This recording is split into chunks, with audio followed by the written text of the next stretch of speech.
damage to a minimum. I worked for the last guy because it meant you didn't have long till it lived.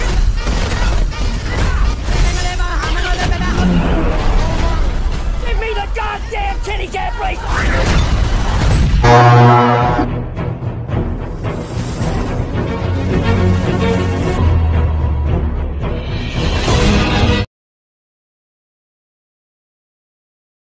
Film ini bercerita tentang seorang pria bernama Hutch Mansell yang mengalami krisis identitas di usianya yang tak lagi muda. Hutch hanyalah seorang karyawan biasa di sebuah perusahaan kecil milik bapak mertuanya, sementara istrinya adalah seorang manajer di sebuah perusahaan ternama.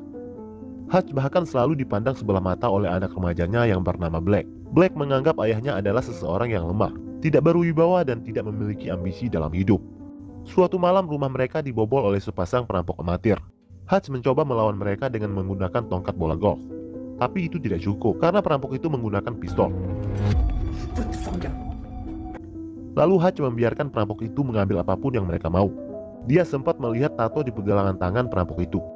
Tak lama Black terbangun dan dengan gagah berani menyerang si perampok pria. Sementara Hutch yang berdiri tepat di belakang si perampok wanita bisa saja dia lumpuhkan dengan mudah jika saja dia menyerangnya dengan tongkat yang ada di tangannya. Tapi Hutch malah menyuruh Black melepaskan perampok itu dan membiarkan mereka pergi.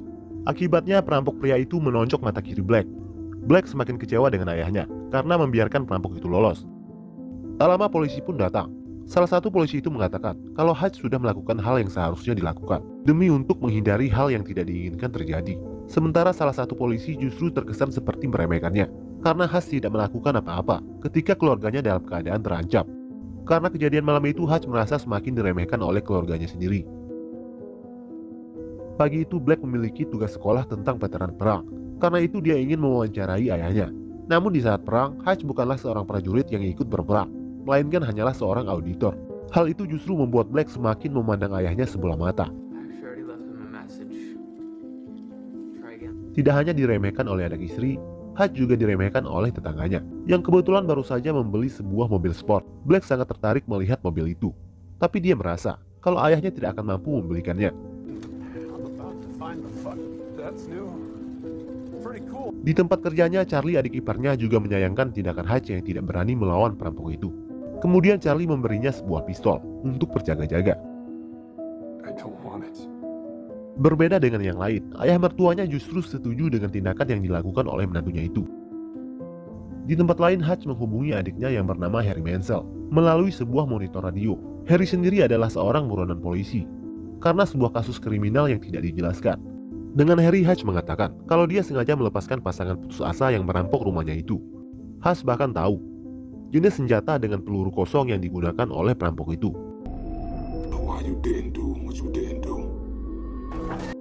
Sepulang kerja, dia mengunjungi ayahnya yang merupakan mantan seorang FBI.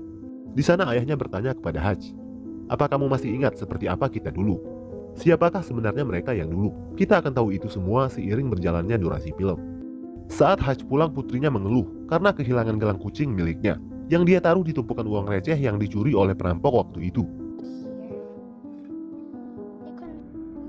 Hutch kemudian memutuskan pergi dari rumah dan menuju ke tempat sang ayah untuk mengambil pistol milik ayahnya itu. Kemudian Hutch bilang kepada ayahnya kalau dia ingin melakukan sesuatu. Lalu ayahnya mengatakan, kemudian Hutch pergi mencari keberadaan si perampok untuk menemukan gelang kucing milik putri kesayangannya. Melalui petunjuk dari tato si perampok yang sempat dia lihat, Hutch mendatangi semua tempat pembuatan tato. Setelah cukup lama mencari, dia berhasil menemukannya. Dengan menggunakan lencana FBI milik ayahnya, dia meminta informasi alamat pasangan perampok yang dia cari. Namun si pemilik tempat tersebut tidak percaya kalau Hutch adalah seorang anggota FBI. Lalu Hutch menyogok mereka dengan sejumlah uang. Setelah melihat tato kartu yang ada di pergelangan tangan Hutch, entah kenapa pemilik tempat itu terlihat ketakutan dan langsung menuju keluar sambil mengucapkan terima kasih atas jasamu. Lalu mereka akhirnya memberikan alamat yang Hutch cari. Tanpa menunggu lama, Hutch datang ke rumah dan menyerang si perampok pria. Lalu pria itu mengatakan kalau dia tidak tahu menahu tentang gelang kucing yang dimaksud oleh Hutch. Di rumah itu Hutch melihat bayi si perampok yang tengah sakit. Ternyata pasangan itu merampok demi biaya pengobatan bayinya. Lalu Hutch keluar dari rumah itu dalam keadaan marah sekaligus malu. Kemudian dia pulang naik bis. Tak lama di bis itu naik beberapa orang preman yang mencoba melecehkan seorang penumpang wanita. Hutch yang merasa frustasi memutuskan untuk menolongnya menghadapi preman-preman itu dengan tangan kosong.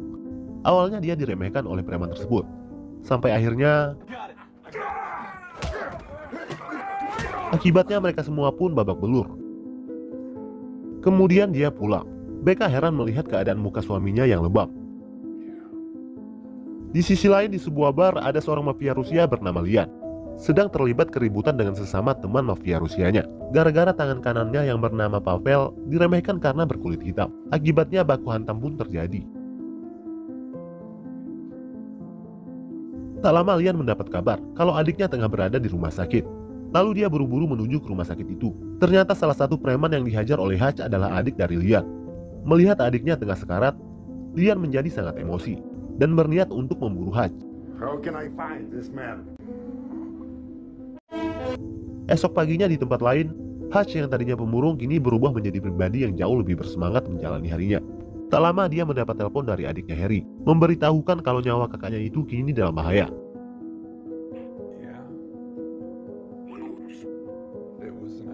Kemudian Hutch pergi ke sebuah rumah cukur, bertemu dengan seorang mafia berkepala pelontos bernama Banyon, yang merupakan kenalan dari ayahnya. Di sana Banyon memberitahu siapa sebenarnya Lian.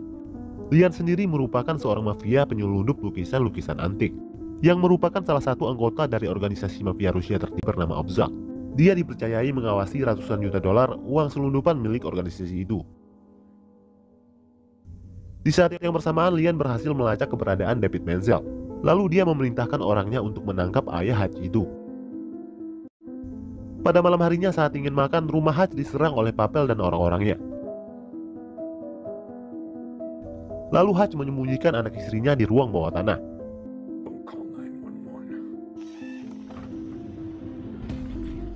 Sementara dia menghadapi serangan dari orang-orang Lian yang bersenjata dengan hanya menggunakan pisau. Hanya dengan menggunakan pisau dapur, dia berhasil melumpuhkan sebagian dari mereka. Tapi pada akhirnya, dia berhasil ditangkap dan dibawa oleh Pavel. Di dalam bagasi mobil itu, dia menemukan gas pemadam kebakaran. Lalu dia menyemprotkan gas itu ke dalam mobil Pavel. Akibatnya, mobil itu mengalami kecelakaan hingga terbalik.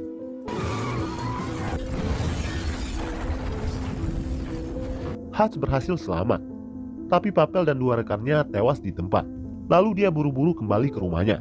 Dia juga memberitahu ayahnya agar waspada akan kemungkinan serangan dari orang-orang Lian. Tapi bukannya khawatir, David malah tersenyum mendengar kabar itu. Sesampainya di rumah, Hutch mengeluarkan istri dan anaknya dari ruang bawah tanah itu. Becca dan Black terlihat kebingungan dengan apa yang baru saja terjadi. Becca meminta penjelasan dari suaminya. Lalu Hutch bilang kalau dia akan menjelaskan semuanya secepat mungkin. Untuk sementara Hutch menyuruh istri dan anaknya untuk bersembunyi di tempat yang aman.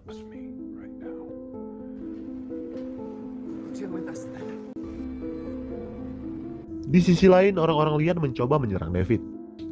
Namun dia sudah bersiap sedia menghadapi kemungkinan yang terjadi. Akibatnya dia yang terlebih dahulu melumpuhkan orang-orang Lian.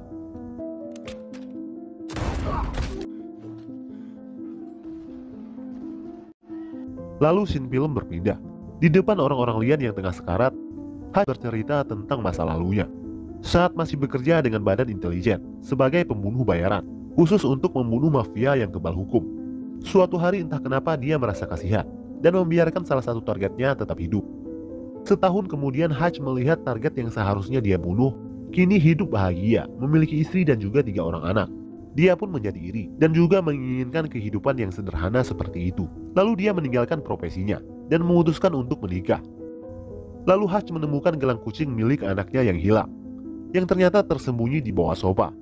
Setelah itu dia membakar rumahnya beserta dengan orang-orang Lian, bertujuan untuk menghilangkan bukti-bukti.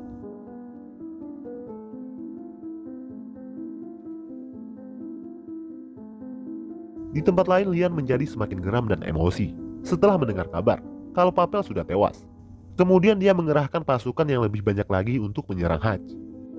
Lalu scene film berpindah. Terlihat Hutch menyiapkan senjata dan meracik bahan peledak untuk menyerang markas Lian.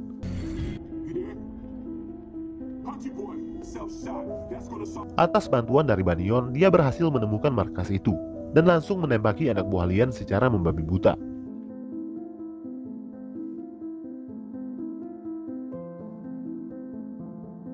Tak hanya sampai di situ, dia juga membakar markas itu bersama dengan uang ratusan juta dolar yang ada di dalamnya.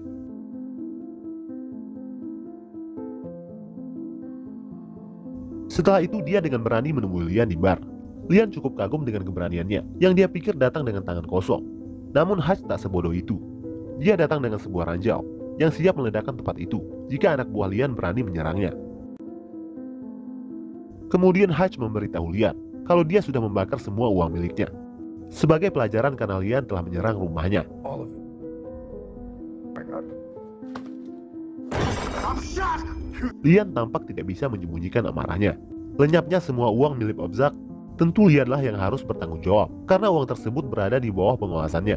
Lalu Hutch menyarankan Lian untuk kabur dan melakukan operasi plastik untuk merubah wajahnya. Hanya itulah satu-satunya cara untuk bertahan hidup. Get some work done. Maybe far from me and mine. Kemudian Hutch keluar dari bar itu. Tanpa menunggu lama, tepat setelah Hutch masuk mobil, Lian dan anak buahnya langsung melancarkan serangan.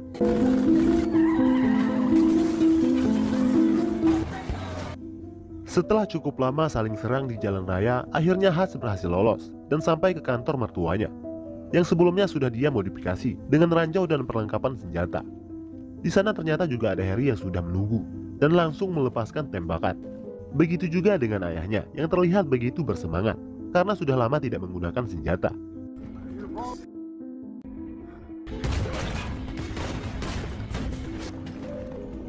Dengan kompak, anak dan ayah ini melawan serangan dari mafia Rusia tersebut. Setelah berperang cukup lama, mereka bertiga berhasil melumpuhkan orang-orang Lian. Dan kini hanya tinggal Lian seorang diri, bersama dengan senapan yang ada di tangannya. Bukannya menyerah, Lian justru semakin bersemangat melakukan perlawanan.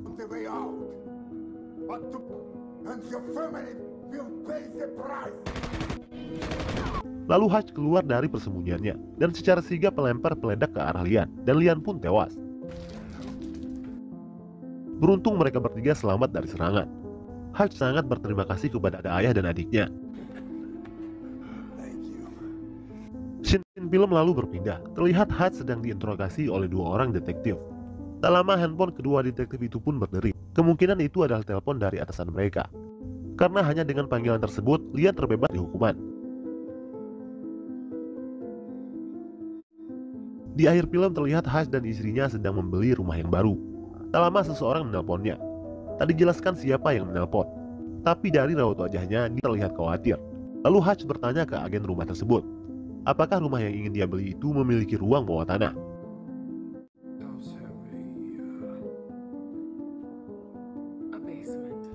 Lalu film pun berakhir. Kesimpulannya, film ini bercerita tentang seseorang yang merasa kebosanan dan memadukan kembali pekerjaan lamanya yang memacu adrenalin. Kalau kalian pernah nonton film John Wick atau penggemar film John Wick, film ini cocok banget buat kalian. Karena kedua film ini memiliki vibe yang hampir sama.